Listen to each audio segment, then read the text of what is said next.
बिस्मिल्लाहिर्रहमानिर्रहीम, अस्सलाम वालेकुम। दिस इज़ इरफान मंगी, योर फिज़िक्स टीचर। जेएसटी के हवाले सां अॼु असां डिस्कस कंदासीं लेक्चर नंबर 17 ते। थर्मोडायनामिक्स जेके आहिनि उनजो कुझु इंट्रोडक्शन कयोसीं त थर्मोडायनामिक्स छा आहे ऐं हीट एंड टेम्परेचर ते बि डिस्कस कयोसीं। अॼु जेको आहे टॉपिक जेको असां सिलेक्ट कयो आहे उहो आहे लॉज़ ऑफ थर्मोडायनामिक्स। ठीकु आहे। हाणे थर्मोडायनामिक्स जा जेके आहिनि उहे कुझु लॉज़ आहिनि। उनमें ज़ीरोथ लॉ आहे, फर्स्ट लॉ आहे ऐं थर्ड लॉ आहे। पर अकॉर्डिंग टू सिलेबस जेको असांखे जेएसटी में आहे या सिंटेक्स बुक बोर्ड में आहे उन मुताबिक़ असां ज़ीरोथ लॉ खे जेको आहे डिस्कस कोन था कयूं, डायरेक्ट अचूं था पिया फर्स्ट लॉ ते। हाणे फर्स्ट लॉ जेको आहे थर्मोडायनेमिक्स उहो इहो स्टेट करे थो पियो त total applied heat energy to the system is always equal to sum of change in internal energy and work done. यानी जेकॾहिं कंहिं बि सिस्टम खे जेको आहे असां जेका एनर्जी ॾियूं था पिया त उहा माना उनजी इक्वल थी वञे थी पई। कंहिंजे इक्वल थिए थी वई? हिकु त उन में इंटरनल एनर्जी जेका आहे उहा चेंज थिए थी पई ऐं प्लस में असांखे कोई न कोई वर्क डन मिली वञे थो पियो, यानी कोई न कोई असांखे मैकेनिकल वर्क डन मिली थो वञे। हाणे इहो लॉ जेको आहे उहो ओबे करे थो पियो law of conservation of energy खे। हाणे law of conservation of energy छा आहे त एनर्जी खे न ई असां क्रिएट करे सघूं था पिया, न ई असां उनखे ख़तमु करे सघूं था पिया, बल्कि असां एनर्जी जो हिकु फॉर्म मां ॿिए फॉर्म में उनखे कन्वर्ट करे सघूं था पिया। यानी एनर्जी खे न असां क्रिएट करे सघूं था पिया, न ई उनखे ख़तमु करे सघूं था पिया, पर एनर्जी खे हिकु फॉर्म में ॿिए जेको फॉर्म आहे उन में कन्वर्ट करे सघूं था पिया। अच्छा, काइनात में एनर्जी जो अमाउंट आहे न उहो फिक्स आहे, न उहो कॾहिं ख़तमु थींदो आहे, न वरी जेको आहे कॾहिं उहो मतिलबु वधंदो आहे। ठीकु आहे। पर असां छा कंदा आहियूं त या त उनखे एनर्जी खे मैकेनिकल वर्क डन में कमु आणींदा आहियूं या वरी उनजो जेको आहे ॿियो फॉर्म उनखे चेंज कंदा आहियूं, ॿिए फॉर्म में चेंज कंदा आहियूं। ठीकु आहे। त एनर्जी जो हिकु फॉर्म आहे, असां उनखे ॿिए फॉर्म में कन्वर्ट कंदा आहियूं।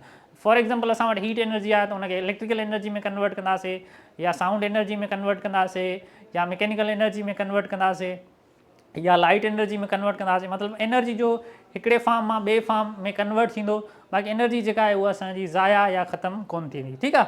त इहो ई फर्स्ट लॉ आहे त जेका असां सिस्टम खे जेका हीट एनर्जी ॾियूं था पिया उहा जेका आहे असांजी कन्वर्ट थिए थी पई हिकु त चेंज इन इंटरनल एनर्जी में ऐं प्लस में जेको आहे असांखे कोई न कोई मैकेनिकल वर्क डन मिले थो पियो।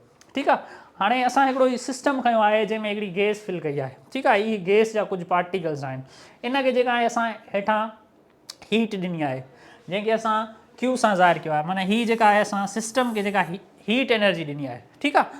हाणे छा थींदो त जीअं बाबा हिन जी जेका इंटरनल एनर्जी आहे, जीअं हिनखे हीट मिलंदी त हिनजी इंटरनल एनर्जी जेका आहे उहा इंक्रीज़ थींदी। हाणे इंटरनल एनर्जी छा आहे बाबा? इंटरनल एनर्जी जेका डेफिनेशन लिखी आहे, the total energy stored inside a system due to motion and interaction of its particle. हाणे पार्टिकल मीन्स एटम या वरी मॉलिक्यूल्स। हाणे इंटरनल एनर्जी उनखे चवंदा आहियूं त हिकु त मोशन ऑफ मॉलिक्यूल्स, यानी मोशन जी जेका काइनेटिक एनर्जी आहे, ॿियो उनजी पोजीशन जी करे यानी जेका पोटेंशियल एनर्जी आहे। जेकॾहिं असां हिनखे ईअं चऊं त बाबा जेका इंटरनल एनर्जी आहे न उहा असांजी इक्वल आहे kinetic energy plus potential energy. For example बाबा हीअ हिकिड़ो कंटेनर खयो आहे, उन में कुझु जेके आहिनि गैस मॉलिक्यूल्स आहिनि।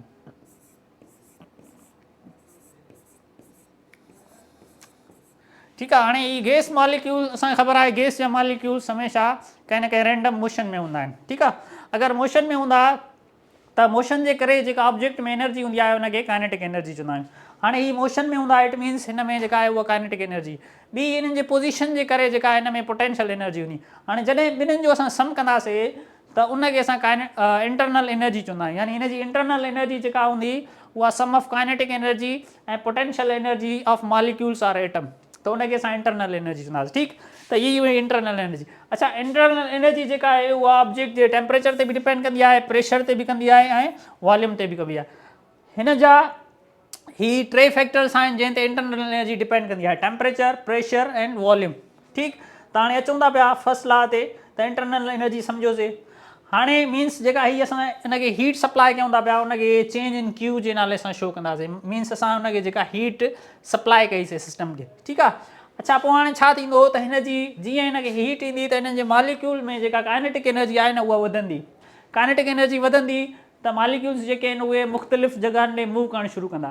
मूव करणु शुरू थींदा त पोइ हुनजी पोज़ीशन चेंज थींदी ऐं पोज़ीशन चेंज थींदी त इट मीन्स हुन में पोटेंशियल एनर्जी बि जेका आहे उहा चेंज थींदी। हाणे काइनेटिक एनर्जी ऐं पोटेंशियल एनर्जी ते डिपेंड कंदी आहे इंटरनल एनर्जी। जेकॾहिं इहे ॿई एनर्जियूं चेंज थियूं त इट मीन्स इंटरनल एनर्जी जेका आहे उहा बि चेंज थींदी। ठीकु आहे। त हाणे सभ खां पहिरियों छा थींदो, जीअं असां हिन सिस्टम खे हीट ॾींदीसीं त उनजी इंटरनल एनर्जी चेंज थींदी। इंटरनल एनर्जी खे यू सां शो कंदा आहियूं ऐं हीअ चेंज थी मतिलबु डेल्टा यू ॾिनोसीं। ठीकु। उन खां पोइ जेको आहे कुझु न कुझु असांखे मैकेनिकल वर्क डन मिलियो। हाणे मैकेनिकल वर्क डन हिते छा हूंदो त असांखे ख़बर आहे त वर्क डन जेको आहे उहो बराबरि आहे एफ डॉट डी जे। हाणे हिन केस में असां मैकेनिकल वर्क डन जेको आहे कीअं मालूम कंदासीं। अच्छा हाणे प्रेशर असांखे ख़बर आहे त प्रेशर बराबरि आहे फोर्स अपॉन एरिया। हिन मां जेकॾहिं फोर्स जो वैल्यू फाइंड कंदासीं त फोर्स मिलंदो असांखे प्रेशर मल्टीप्लाई एरिया। यानी ही वर्क डन वारो जेको फार्मूलो आहे फोर्स डॉट डिस्प्लेसमेंट, उते फोर्स जी जॻह ते असां प्रेशर ऐं एरिया रखंदासीं। हाणे वर्क डन मिलंदो असांखे फोर्स जी जॻह ते ही रिप्लेस कयोसीं प्रेशर एरिया ऐं डी। अच्छा ही जेको थींदो प्रेशर ऐं एरिया जो यूनिट आहे मीटर स्क्वायर ऐं डिस्प्लेसमेंट या डिस्टेंस जो जेको यूनिट आहे उहो मीटर आहे। हाणे मीटर स्क्वायर खे मीटर सां मल्टीप्लाई कंदासीं त थींदो मीटर क्यूब। हाणे मीटर क्यूब जेको आहे उहो यूनिट आहे वॉल्यूम जो। यानी हिन जी जॻह ते असां वॉल्यूम लिखी छॾूं था त ही वॉल्यूम, हिनखे चेंज इन वॉल्यूम। हाणे जेको बाबा वर्क डन असां मालूम कंदासीं न उहो प्रेशर खे मल्टीप्लाई कंदासीं चेंज इन वॉल्यूम सां। हाणे चेंज इन वॉल्यूम मतिलबु कीअं त बाबा हिन जो पहिरियां ही वॉल्यूम हुयो ऑब्जेक्ट जो। ठीकु आहे। मतिलबु कुझु इन सतह ते हिन जो वॉल्यूम हुयो। ठीकु। अच्छा हाणे जॾहिं असां हिनखे हीट ॾिनीसीं त हीउ गैस जेको आहे उहो एक्सपेंड थियणु शुरू थी वियो।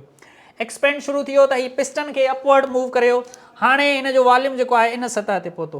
पहिरियां हिन जो वॉल्यूम 1 हुयो, हाणे असांजो वॉल्यूम जेको आहे उहो 2 थी वियो आहे। ठीकु आहे। त हाणे हिन में चेंज कीअं मालूम कंदासीं वॉल्यूम में जेका चेंज मालूम कंदासीं उहा कंदासीं volume 1 minus volume 2 minus volume 1। ठीकु। त हिन जो चेंज इन वॉल्यूम ई मालूम कंदासीं। त हाणे मैकेनिकल वर्क डन जेको आहे असां उनखे रिप्लेस कयूं त जेका असां हीट सप्लाई कईसीं यानी चेंज इन क्यू उहा बराबरि हूंदी इंटरनल एनर्जी जे प्लस वर्क डन। हाणे वर्क डन जेको आहे उहो आहे pressure and change in volume जे। अच्छा हाणे असां हिनखे वेरीफाई करे ॾिसूं। फॉर एग्ज़ाम्पल हिते सिस्टम खे जेका असां हीट ॾिनी आहे उहा ॾिनी आहे 10 जूल। अच्छा ही थियो 10 जूल जेका असां टोटल सिस्टम खे हीट ॾिनी आहे। उन खां पोइ उनजी इंटरनल एनर्जी जेका आहे उहा फॉर एग्ज़ाम्पल असांजी 4 जूल जेका आहे उहा उनजी चेंज थी, मीन्स इंटरनल एनर्जी उनजी वधी। ठीकु। बाक़ी जेको आहे 6 जूल असांखे वर्क डन मिलंदो। हाणे ॾिसो त ही टोटल एनर्जी सिस्टम खे असां जेका आहे सप्लाई घणी कईसीं 10 जूल। अॻियां हली करे उहा डिस्ट्रीब्यूट थी वई ॿिनि शयुनि में। हिकु त उहा सिस्टम जी इंटरनल एनर्जी इंक्रीज़ कई ऐं प्लस में असांखे कुझु न कुझु वर्क डन करे ॾिनई। हाणे इन्हनि जो जेकॾहिं सम कंदासीं न असां उहो असांजे इनपुट जे बराबरि हूंदो। ठीकु आहे। त इहो फस्ट लॉ ऑफ थर्मोडायनेमिक्स आहे त जेका टोटल असां हीट सप्लाई कयूं था पिया हीट एनर्जी कंहिं बि सिस्टम खे उहा हमेशह इक्वल आहे सम ऑफ ॿिनि शयुनि जे। हाणे ॿ शयूं कहिड़ियूं, हिकु त हिनजी इंटरनल एनर्जी इंक्रीज़ थींदी प्लस में उनजो जेको आहे उहो असांखे कुझु न कुझु मैकेनिकल वर्क डन करे ॾींदो। ठीकु आहे। त हीअ आहे फस्ट लॉ। हाणे ॾिसो एनर्जी असांखे छा आहे त 10 जूल आहे। अच्छा उहा न इंक्रीज़ थी न डिक्रीज़ थी, पर छा में चेंज थी त एनर्जी हिकु त इंटरनल एनर्जी जेका आहे उहा असांजी इंक्रीज़ थी ऐं प्लस में उन कोई न कोई वर्क डन असांखे करे ॾिनो। त हीअ इन करे चऊं था पिया हीअ लॉ जेको आहे उहो बिल्कुलु ओबे करे थो पियो first law of conservation of energy खे। ओके। त हाणे अचूं था पिया हिनजी कुझु एप्लीकेशन ते। हाणे बाबा पहिरियों हिन जो एप्लीकेशन आहे आइसोबैरिक प्रोसेस। फस्ट लॉ जो पहिरियों एप्लीकेशन आहे आइसोबैरिक प्रोसेस। हाणे लफ़्ज़ आइसो जो मतिलबु आहे सेम एंड बैरिक जो मतिलबु आहे प्रेशर।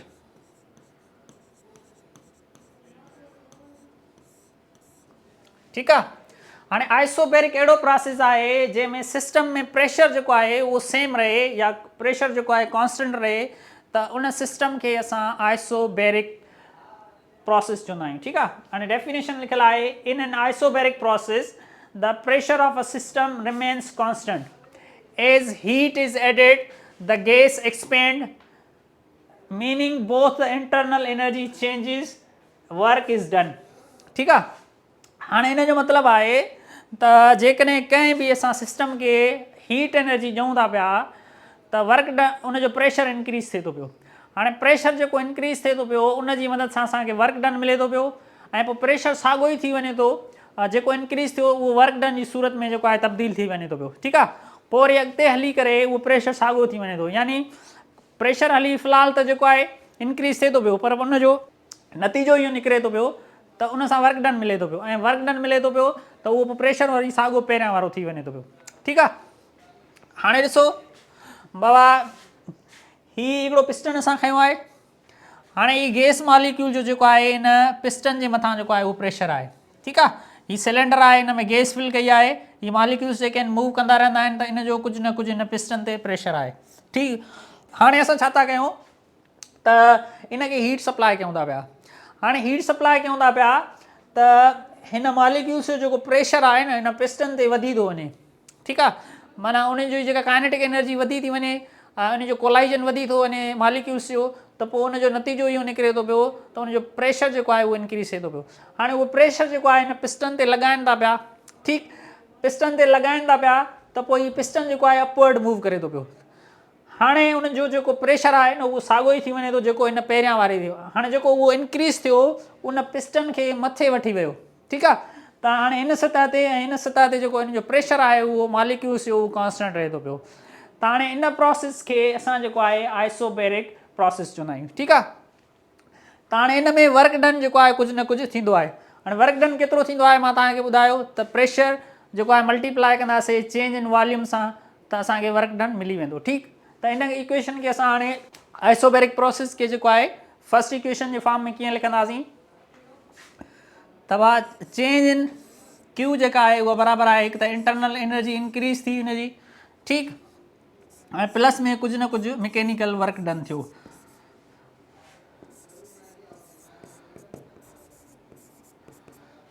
अच्छा, मैकेनिकल वर्क डन जेको आहे कीअं मालूम कंदा आहियूं, pressure into change in volume. Change in volume खे लिखंदासीं V2 माइनस V1। ठीकु। त जेका आइसोबैरिक जी जेका फर्स्ट लॉ में इक्वेशन आहे उहा कुझु हीअं आहे, फर्स्ट लॉ ऑफ थर्मोडायनेमिक्स। ठीकु। त हीउ जेको आहे असांजो फर्स्ट लॉ ऑफ यानी आइसोबैरिक जेको आहे उहो प्रोसेस आहे फर्स्ट लॉ जो। ठीकु। अच्छा, हाणे ॾिसो इन में जेको आहे कहिड़ी शइ कॉन्स्टेंट रहे थी पई, प्रेशर कॉन्स्टेंट रहे थो पियो। अच्छा, प्रेशर जेकॾहिं कॉन्स्टेंट रहे थो पियो त जेके गैसिस लॉ असां पढ़ी आयासीं उन में प्रेशर जेको आहे कहिड़ी शइ में कॉन्स्टेंट हुयो या कहिड़े लॉ में जेको आहे कॉन्स्टेंट हुयो, त चार्ल्स लॉ में। ठीकु आहे। त चार्ल्स लॉ में इहो त वॉल्यूम जेको आहे डायरेक्टली प्रोपोर्शनल आहे टेम्परेचर जे, पर कॉन्स्टेंट प्रेशर ते। हाणे चार्ल्स लॉ में जेको आहे प्रेशर कॉन्स्टेंट हुयो ऐं आइसोबैरिक में बि प्रेशर जेको आहे उहो कॉन्स्टेंट आहे। त हाणे आइसोबैरिक प्रोसेस जेको आहे कंहिंसां रिज़म्बलेंस रखे थो पियो, चार्ल्स लॉ सां। त दिस लॉ रिज़म्बलेंस विथ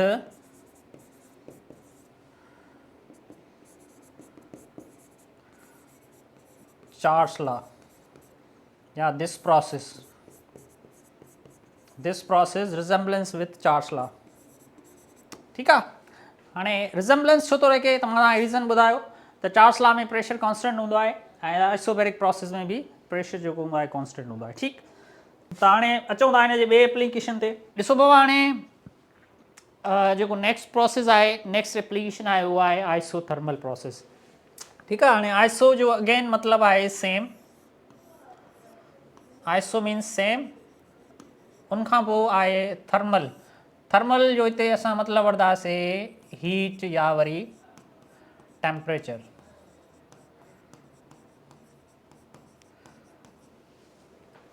हाणे बाबा इन जो मतिलबु इहो आहे त अहिड़ो प्रोसेस जंहिंमें सिस्टम में जेको टेम्परेचर हुजे उहो असांजो कॉन्स्टेंट रहे। आइसोथर्मल अहिड़ो प्रोसेस आहे जंहिंमें सिस्टम में जेको टेम्परेचर आहे उहो कॉन्स्टेंट रहे। ठीकु आहे।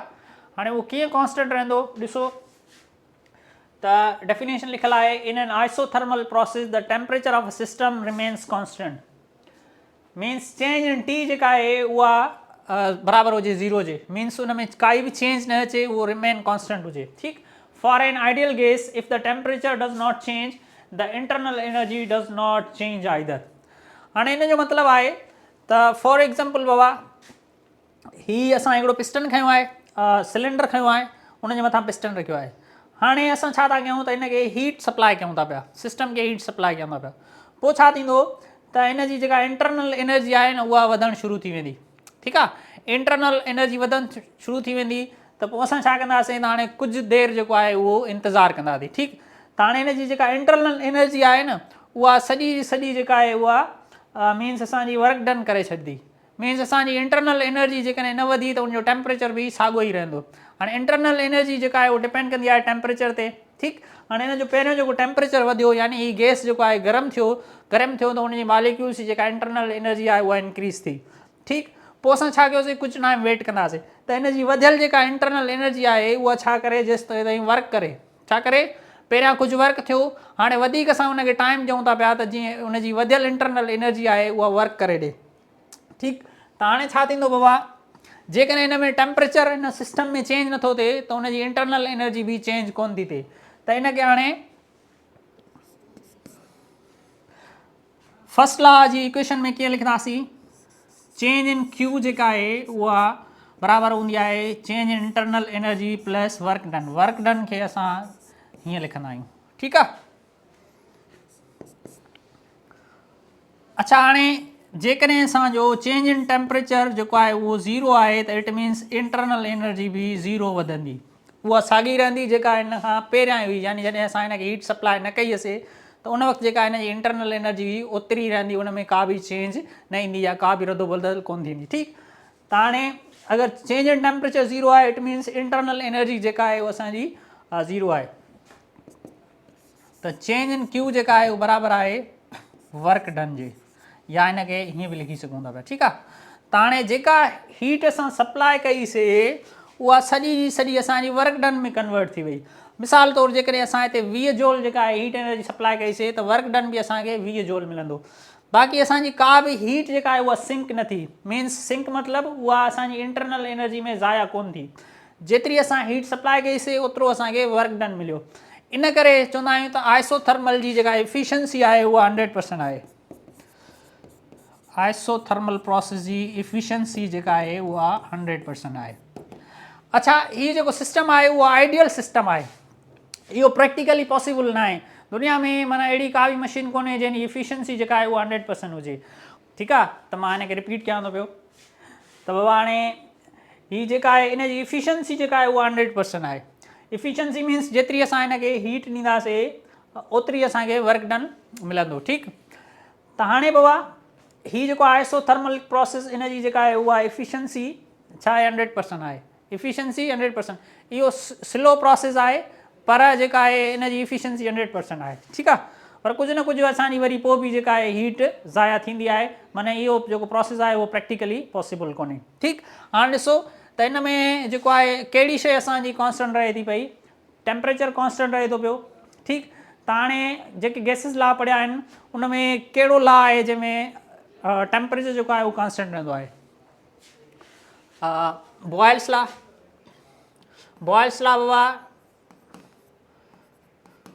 चवे थो पियो त वॉल्यूम जेको आहे इनवर्सली प्रोपोर्शनल आहे प्रेशर जे, पर टेम्परेचर उते कॉन्स्टेंट हुजे। ठीकु आहे, त हीअ जेको प्रोसेस आहे आइसोथर्मल प्रोसेस इहो रिज़ेम्बलेंस रखे थो पियो बॉयल्स लॉ सां। Boyle's law. ठीकु, अच्छा हाणे असांजो प्रोसेस नंबर जेको 3rd आहे उन जो नालो आहे आइसोकोरिक। ठीकु, हाणे आइसो मतिलबु आहे सेम एंड कोरिक मतिलबु आहे वॉल्यूम।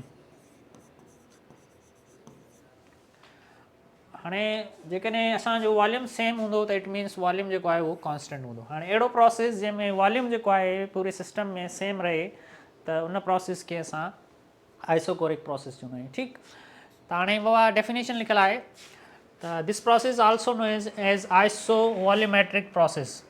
हिन प्रोसेस खे isovolumetric process iso means same volumetric, जंहिंजो वॉल्यूम जेको आहे उहो सेम रहे।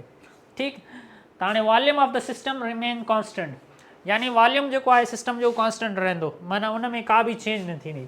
ही चेंज इन वी जेका हूंदी उहा बराबरि हूंदी 0 जे। ठीकु, since the volume does not change the system can not move a piston और डू एनी एक्सपेंशन वर्क।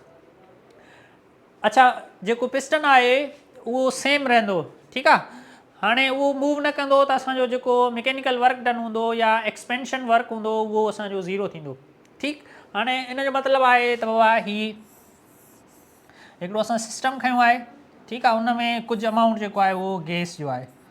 हाणे हिते जेको पिस्टन असां रखियो आहे उहो फिक्स्ड रखियो आहे, यानी मूवेबल न आहे, उहो फिक्स आहे। ठीकु, हाणे हेठां हुनखे असां हीट सप्लाई कयूं था पिया।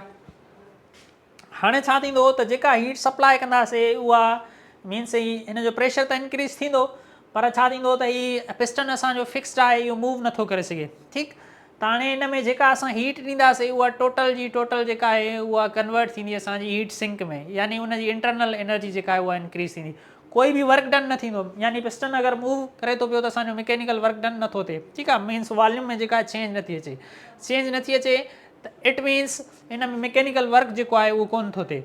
हाणे इनखे असां इक्वेशन में जेका फर्स्ट लॉ ऑफ थर्मोडायनेमिक्स जी इक्वेशन आहे उन में कीअं लिखूं था पिया त बाबा चेंज इन क्यू जेका आहे उहा इक्वल हूंदी आहे change in internal energy plus work done. हाणे वर्क डन जेको आहे उहो 0 आहे। हाणे 0 छो आहे त वर्क डन असांखे ख़बर आहे चेंज इन वॉल्यूम जे। हाणे चेंज इन वॉल्यूम जेको आहे 0 आहे, 0 असां प्रेशर सां मल्टीप्लाई कंदासीं त 0 थी वेंदो ऐं वर्क डन जेको आहे उहो 0।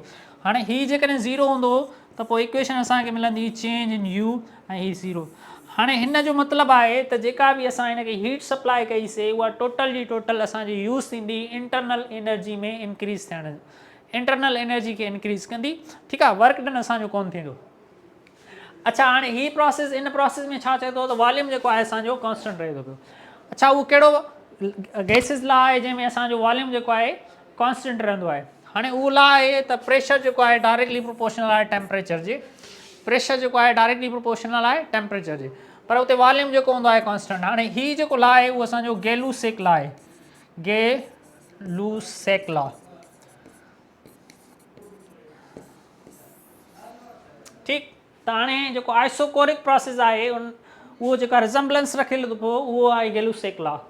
ठीकु, अच्छा, हाणे हुन खां पोइ आख़िरी जेका एप्लीकेशन आहे उनखे असां एडियाबैटिक प्रोसेस चवंदा आहियूं, यानी हिन में सिस्टम में जेका आहे न हीट असां हुनखे ॾींदा आहियूं न सिस्टम मां हीट जेका आहे उहा वठंदा आहियूं। ठीकु आहे, हाणे हिन जी जेका डेफिनेशन लिखियलु आहे उहा आहे in adiabatic process occurs when no heat enters, माना हिन प्रोसेस में जेका आहे हीट इंटर बि न थींदी आहे या सिस्टम मां ॿाहिरि बि न ईंदी आहे, यानी लीव्स द सिस्टम।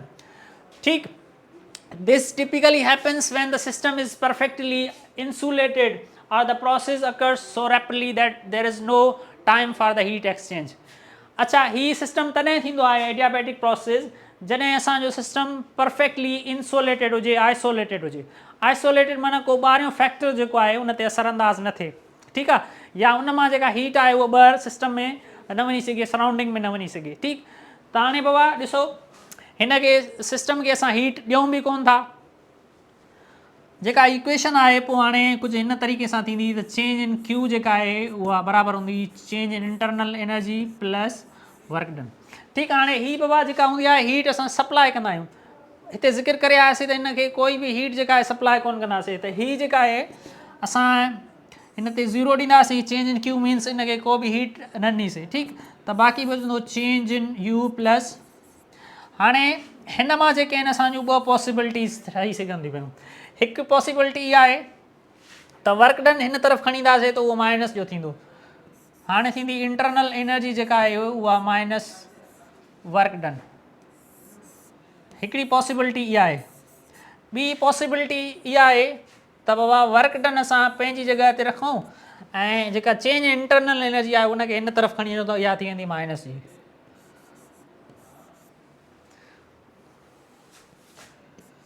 हाणे हिन खे चइबो आहे work done on the system. हिन इक्वेशन खे work done on the system.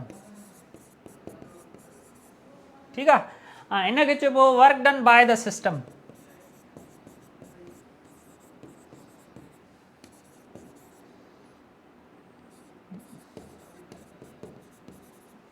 ठीकु। अच्छा, वर्क डन जेकॾहिं असांजो माइनस में हुजे त इट मीन्स असां वर्क डन जेको आहे हाणे सिस्टम मां वठी न रहिया आहियूं, ठीकु आहे। पहिरियां त पोइन प्रोसेस में इहो हुयो त कुझु प्रोसेस अहिड़ा हुआ जंहिंमां असांखे वर्क डन असांखे मिले पियो, ठीकु आहे। पर हिते छा हूंदो त सिस्टम ते असांखे वर्क डन करिणो पवंदो, इन करे असां जेको आहे त हीअ माइनस ॾिनी आहे, इन करे हिनखे चऊं था work done on the system, work done on the system, ठीकु आहे। अच्छा, ॿियो छा हूंदो त work done by the system, माना सिस्टम असांखे कुझु वर्क करे ॾिए त पोइ उनजी वरी इक्वेशन ईअं लिखंदासीं, work is equal to minus change in internal energy, माना इंटरनल एनर्जी जी मदद सां असां जेको आहे वर्क डन हासिलु करे रहिया हूंदासीं या वर्क डन कराए रहिया हूंदासीं। उहो केतिरो कराए रहिया हूंदासीं जेतिरी असांजी इंटरनल एनर्जी जेका आहे उहा माइनस थींदी वेंदी सिस्टम मां, ठीकु आहे। अच्छा, हाणे हिन जी इंटरनल एनर्जी केतिरी गेन थींदी जेतिरो असां हिन जो वर्क डन हिनखे कराईंदासीं जेको सिस्टम खे। हाणे हिन जो मतिलबु आहे, अगरि मां फिगर जी मदद सां तव्हांखे हीअ सम्झायां त बाबा हीअ सिस्टम आहे जेको बिल्कुलु असांजो आइसोलेटेड आहे, माना ॿाहिरियों को बि टेम्परेचर हिन ते या हीट जेका आहे उहा अफेक्ट कोन थी थिए, ठीकु आहे। त हाणे बाबा हीअ पिस्टन आहे, हाणे मां छा कयुमि हिन पिस्टन ते जेको आहे प्रेशर लॻायां थो पियो, प्रेशर लॻायां थो इट मीन्स मां हाणे हिन ते वर्क डन कयां थो पियो। हाणे बाबा ॾिसो हिन जी इंटरनल एनर्जी केतिरी वधंदी जेतिरो असां हिन जो वर्क डन कंदासीं, मीन्स हाणे हिन जो वॉल्यूम जेको आहे उहो डिक्रीज़ थींदो, वॉल्यूम डिक्रीज़ थींदो त हाणे हिन जो प्रेशर हिन ते इंक्रीज़ थींदो, ठीकु। प्रेशर इंक्रीज़ थींदो त हिन जो टेम्परेचर बि वधंदो, टेम्परेचर छा थींदो वधंदो, ठीकु। हाणे कंप्रेशन खां पोइ हीअ मिसाल तौरु इन लेवल ते अची वियो आहे, त हाणे हिनखे चवंदासीं बाबा असां कंप्रेस कयोसीं वर्क डन कयोसीं त इन लाइ टर्म यूज़ कंदासीं एडियाबैटिक कंप्रेशन, एडियाबैटिक कंप्रेशन। अच्छा, हाणे हिन जो प्रेशर वधियो आहे ऐं हिन जो टेम्परेचर बि वधियो आहे, त हाणे इहो छा थींदो त हिन मॉलिक्यूल्स जेका काइनेटिक एनर्जी आहे उहा वधंदी, वधंदी त हिन जी इंटरनल एनर्जी वधंदी, पोइ कुझु टाइम खां पोइ वरी जेका इंटरनल एनर्जी आहे उन सां छा थींदो त हीउ पिस्टन जेको आहे उहो मथे मूव कंदो, ठीकु आहे। हाणे जेको असांखे वर्क डन मिले थो पियो उहो छाजे करे मिले थो, सिस्टम जे करे मिले थो, माना सिस्टम जे करे। त पोइ हिनखे असां चऊं था पिया त हाणे हीउ जेको आहे पहिरियां हिते डाउनवर्ड हुयो पिस्टन, हाणे जेको आहे उहो अपवर्ड मूव करणु शुरू करे थो पियो, लेकिन अपवर्ड मूव कंदो त पोइ इन केस में असां चवंदासीं हीअ असांजो एडियाबैटिक एक्सपेंशन आहे,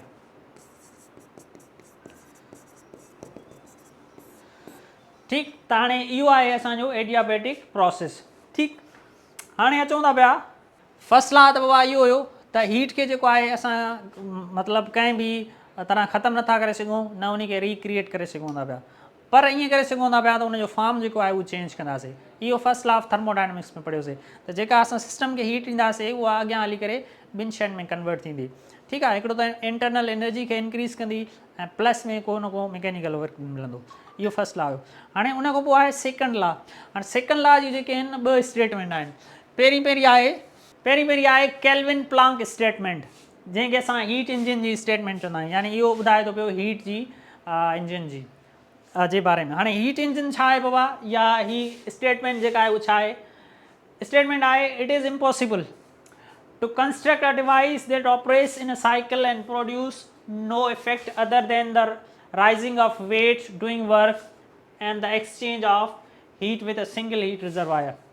हाणे बाबा हिन जो मतिलबु आहे त हाणे जेकॾहिं असां का बि इनपुट जेका ॾियूं था पिया त पोइ उन मां जेका उनजी इफिशियंसी हूंदी उहा उनजी 100% न हूंदी, यानी हाणे इहो मुमकिन कोन्हे त जेकॾहिं असां कंहिं बि ऑब्जेक्ट खे जेका इनपुट ॾियूं था पिया त आउटपुट बि असांखे ओतिरो ई मिले, पर कुझु न कुझु अमाउंट जेको आहे असांजो हीट सिंक थींदो, माना कुझु हीट असांजी लॉस लाज़मी थींदी। उहा पोइ हीट लॉस जेका आहे असांजी कंहिं में थिए थी पई, इंटरनल एनर्जी इंक्रीज़ थिए थी, यानी असां उनजी इफिशियंसी 100% नथा वठी सघूं। या ॿियनि लफ़्ज़नि में इहो चऊं त जेको आइसोथर्मल प्रोसेस आहे उहो प्रैक्टिकली पॉसिबल कोन्हे, प्रैक्टिकली नॉट पॉसिबल। हाणे आइसोथर्मल अहिड़ो आहे जंहिंमें असांजी इंटरनल एनर्जी जेका आहे उहा कॉन्स्टेंट रहे, पर ईअं मुमकिन कोन्हे, इंटरनल एनर्जी लाज़मी कुझु न कुझु इंक्रीज़ थींदी आहे ऐं उन इंटरनल एनर्जी जेका इंक्रीज़ थींदी आहे उहा असां जेका इनपुट चऊं था पिया उन मां ई थींदी आहे, ठीकु आहे। त पोइ वर्क डन जेको आहे असांखे 100% न मिलंदो आहे, कुझु न कुझु असांजी हीट लॉस जेका आहे उहा थींदी आहे। ठीकु, अच्छा ही स्टेटमेंट आहे। उन खां पोइ आहे क्लाशियस स्टेटमेंट। हाणे क्लाशियस स्टेटमेंट इहो आहे त बाबा हीट जो जेको नेचुरल प्रोसेस इहो आहे न, त हीट जेका आहे उहा फ्लो थींदी आहे हमेशह hot object to cold object, पर हीउ चवे थो पियो हिन जे रिवर्स ॿुधाए थो पियो। त हाणे जेकॾहिं असांखे हीट फ्लो कराइणी आहे कोल्ड टू हॉट बॉडीज़ जी तरफ़, त पोइ असांखे का न का एनर्जी ख़र्च करणी पवंदी। मिसाल रेफ्रिजरेटर जो मिसाल आहे। हाणे रेफ्रिजरेटर छा हूंदो आहे त उनजो जेको सराउंडिंग आहे असां उनखे थधो कंदा आहियूं, मीन्स असां हीट जेका आहे उहा अगेंस्ट ट्रांसफर कंदा आहियूं। ठीकु, त हाणे डेफिनेशन आहे heat will never flow spontaneously on its own. Spontaneously means automatic पंहिंजो पाण सां, ठीकु आहे, on its own from a cold object to hot object. ठीकु आहे, पर जेकॾहिं असां ईअं करण बि चाहियूं त कुझु न कुझु जेका आहे असां हीट जेका आहे कुझु न कुझु असां एनर्जी ख़र्च कंदासीं। हाणे बाबा फ्रिज असां हलाईंदा आहियूं त पोइ ईअं पाण त कोन हलंदी आहे न, असांजी बिजली ख़र्च थींदी आहे, तॾहिं वञी करे फ्रिज जेका आहे उहा असांजी कूलिंग कंदी आहे। ठीकु आहे, त हाणे हीट जेका आहे जेकॾहिं असांखे उनजे रिवर्स प्रोसेस में मूव कराइणो आहे त पोइ कुझु न कुझु जेका आहे असांखे एनर्जी जो कोई न कोई फॉर्म जेको आहे ख़र्च करिणो पवंदो। ठीकु, त इहो आहे असांजो सेकंड लॉ। हाणे अचूं था पिया हिननि जे कुझु MCQs ते। जी बाबा, हाणे पहिरियों MCQs आहे when heat is supplied to a system and all of it is used to do work, then the change in internal energy is option A positive, option B आहे negative, and option C आहे 0 and D आहे infinite। ठीकु आहे, हाणे हिन जो मतिलबु आहे बाबा त जेका असां हीट सप्लाई कयूं था पिया उहा सॼी जी सॼी जेका आहे वर्क डन में कन्वर्ट थी वञे थी पई। ठीकु आहे, त पोइ उन में जेका चेंज इन इंटरनल एनर्जी आहे उहा केतिरी हूंदी, पॉज़िटिव हूंदी, नेगेटिव हूंदी, ज़ीरो हूंदी या इन्फिनाइट हूंदी। हाणे जेकॾहिं बाबा असां फर्स्ट लॉ ऑफ थर्मोडायनेमिक्स जी इक्वेशन खे ॾिसूं त उहा आहे change in Q and change in U plus work done. ठीकु आहे, हाणे जेका असां हिनखे हीट ॾिनी आहे सप्लाई कई आहे उहा सॼी वर्क डन में कन्वर्ट थिए, त पोइ इंटरनल एनर्जी में जेका चेंज ईंदी उहा चेंज का बि न ईंदी। ठीकु आहे, त मतिलबु ही इंटरनल अगरि असांजो जेका सप्लाई हीट आहे उहा सॼी वर्क डन में कन्वर्ट थिए थी पई, मिसाल तौरु असां हिनखे 50 जूल ॾियूं था पिया। ठीकु आहे, 50 जूल असांखे वर्क डन मिले थो पियो, त एक्स्ट्रा जेका आहे उहा असांजी सिंक त कोन थी। ठीकु आहे, त हाणे इहो प्रोसेस कहिड़ो आहे जंहिंमें असांखे वर्क डन जेको आहे उहो इक्वल मिलंदो आहे जेका सप्लाई कंदा आहियूं, उहा आहे असांजो आइसोथर्मल प्रोसेस। हाणे आइसोथर्मल में जेको आहे असांजी एफिशिएंसी 100% आहे, उन में का बि इंटरनल एनर्जी जेका आहे उहा चेंज न थींदी आहे, पर स्लो प्रोसेस आहे इहो। त हाणे जेका इंटरनल एनर्जी आहे न उहा असांजी चेंज जेका थींदी उहा ज़ीरो थींदी, यानी हीउ ऑप्शन जेको आहे करेक्ट ऑप्शन आहे। त हीउ ज़ीरो ऑप्शन जेको आहे उहो करेक्ट ऑप्शन आहे, उनजी इंटरनल एनर्जी कॉन्स्टेंट रहंदी, उन में का बि चेंज न ईंदी। ठीकु आहे, अच्छा हाणे ॿियो आहे if no heat is exchange in a process it is called. अच्छा उहो कहिड़ो प्रोसेस आहे जंहिंमें हीट एक्सचेंज न थींदी आहे। एक्सचेंज मतिलबु न सराउंडिंग खां हीट वठूं न उनखे ॾियूं।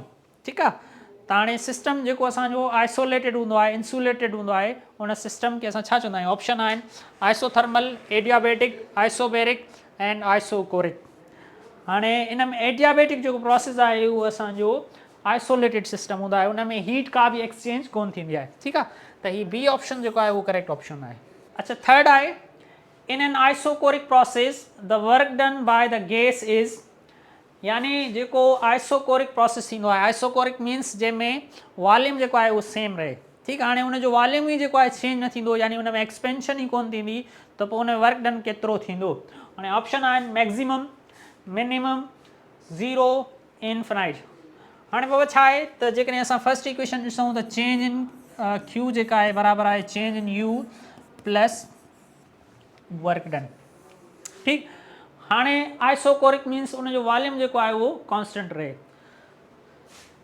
वॉल्यूम कॉन्स्टेंट रहंदो त असां ख़बर आहे वर्क डन जेको आहे उहो प्रेशर ऐं चेंज इन वॉल्यूम आहे। अगरि चेंज इन वॉल्यूम जेको ज़ीरो आहे त ज़ीरो मल्टीप्लाई कंदासीं पी सां त थींदो work done zero, means in में वर्क डन ज़ीरो थी वेंदो, हीअ थींदो ज़ीरो, मीन्स जेका असांजी एनर्जी हूंदी सॼी उहा इंटरनल एनर्जी में सिंक थी वेंदी, वर्क डन असांजो ज़ीरो मिलंदो। ठीकु, त हिन में हाणे जेको ज़ीरो ऑप्शन आहे उहो करेक्ट ऑप्शन आहे, आइसोकोरिक में वर्क डन न थींदो आहे। अच्छा उन खां पोइ आहे अच्छा उन खां पोइ आहे for an isothermal process in an ideal gas change in internal energy. अच्छा आइसोथर्मल प्रोसेस में जेका चेंज इन इंटरनल एनर्जी हूंदी आहे उहा छा हूंदी आहे? आइसोथर्मल प्रोसेस मीन्स असांजी जेको आहे टेम्परेचर सिस्टम जो उहो कॉन्स्टेंट रहे। हाणे इंटरनल एनर्जी जेका हूंदी आहे पूरी जी पूरी डिपेंड कंदी आहे टेम्परेचर ते। जेकॾहिं टेम्परेचर असांजो सेम हूंदो त इंटरनल एनर्जी बि सेम हूंदी, माना टेम्परेचर जेकॾहिं असांजो चेंज न थींदो त इंटरनल एनर्जी बि चेंज न थींदी। ठीकु आहे, त हाणे चवे थो पियो फॉर एन आइसोथर्मल। हाणे आइसोथर्मल में छा थींदो त टेम्परेचर कॉन्स्टेंट रहंदो, टेम्परेचर कॉन्स्टेंट त पोइ उनजी जेका इंटरनल एनर्जी आहे उहा बि कॉन्स्टेंट रहंदी, माना उन में का बि चेंज न ईंदी। In an ideal gas change in internal energy. हाणे चेंज इन इंटरनल एनर्जी घणी थींदी, का बि चेंज न थींदी, त ज़ीरो ऑप्शन जेको आहे उहो सही ऑप्शन आहे। अच्छा उन खां पोइ आहे पंजो MCQs when a gas expand adiabatically is temperature. जेकॾहिं को बि गैस आहे उन में एक्सपेंशन थिए थी वरी एडियाबेटिक एक्सपेंशन जेका पाण ज़िक्र कईसीं। अच्छा हाणे उन जे करे वर्क डन थिए थो पियो, मीन्स उनजो टेम्परेचर वधे थो पियो त उनजो प्रेशर बि वधे थो पियो। हाणे टेम्परेचर वधण सां जेको प्रेशर वधे थो पियो न उन सां असांजो वर्क डन थिए थो पियो, work done by the system. जेको सिस्टम जे ज़रिए असांजो वर्क डन थींदो पोइ उन सां छा थिए थो पियो, प्रेशर जेको आहे डिक्रीज़ थिए थो पियो। प्रेशर जेकॾहिं डिक्रीज़ थिए थो पियो त पोइ टेम्परेचर बि जेको आहे डिक्रीज़ थींदो आहे। मीन्स एक्सपेंड एडियाबेटिकली जेकॾहिं थींदो त पोइ उनजो टेम्परेचर जेको आहे डिक्रीज़ थींदो, बी ऑप्शन। ठीकु, अच्छा उन खां पोइ आहे 6 MCQs if heat supplies is less than work done then internal energy. अच्छा हाणे मीन्स कुझु असां हीट जेका आहे उहा सप्लाई कई आहे सिस्टम खे, पर उन में जेको वर्क डन थिए थो पियो न उहो जेका सप्लाई आहे उन खां वधीक थिए थो पियो, त पोइ उन में छा थींदो, ऑप्शन आहिनि इंटरनल एनर्जी छा थींदी, इंक्रीज़ थींदी, डिक्रीज़ थींदी, कॉन्स्टेंट रहंदी या बिकम्स ज़ीरो। हाणे कुझु त जेको वर्क डन आहे जेका हीट असां सप्लाई कईसीं उन जे करे थिए थो पियो, ठीकु। बाक़ी जेको वर्क डन असांजो थींदो उहो इंटरनल एनर्जी जे करे थींदो। हाणे उहा इंटरनल एनर्जी जेका आहे उहा डिक्रीज़ थींदी, उनजो नतीजो इहो निकिरंदो त वर्क डन। मीन्स जेको इंटरनल एनर्जी अगरि वर्क डन करे थी वई न त उन में डिक्रीज़ ईंदो, ठीकु। त हाणे हिन में ऑप्शन जेको डिक्रीज़ आहे उहो करेक्ट ऑप्शन आहे। अच्छा हाणे चवे थो पियो the gas is compressed and no heat is allowed to escape. The process is isothermal, adiabatic, isobaric and isochoric. जेकॾहिं हिकिड़ो गैस आहे उनखे असां कंप्रेस कयूं था पिया, पोइ उन मां हीट जेका आहे उनखे अलाउ कोन्हे त स्केप माना ॿाहिरि वञी सघे, ठीकु। त पोइ उन प्रोसेस खे छा चइबो आहे? अच्छा इहो पढ़ी आया आहियूं त एडियाबेटिक में हीट न फ्लो थींदी आहे जेका सिस्टम जी तरफ़ या सिस्टम मां ईंदी आहे। त हाणे एडियाबेटिक जेको प्रोसेस आहे उन में हीट जेका आहे उहो अलाउ कोन्हे, त हीअ ऑप्शन जेको आहे उहो करेक्ट ऑप्शन आहे। नंबर 8 MCQs आहे which statement is correct for the first law. हे छहनि मां जेका कहिड़ी स्टेटमेंट आहे करेक्ट आहे फर्स्ट लॉ जे लाइ। हाणे पहिरियों आहे त हीट जेका हूंदी उहा बराबरि हूंदी वर्क डन जे।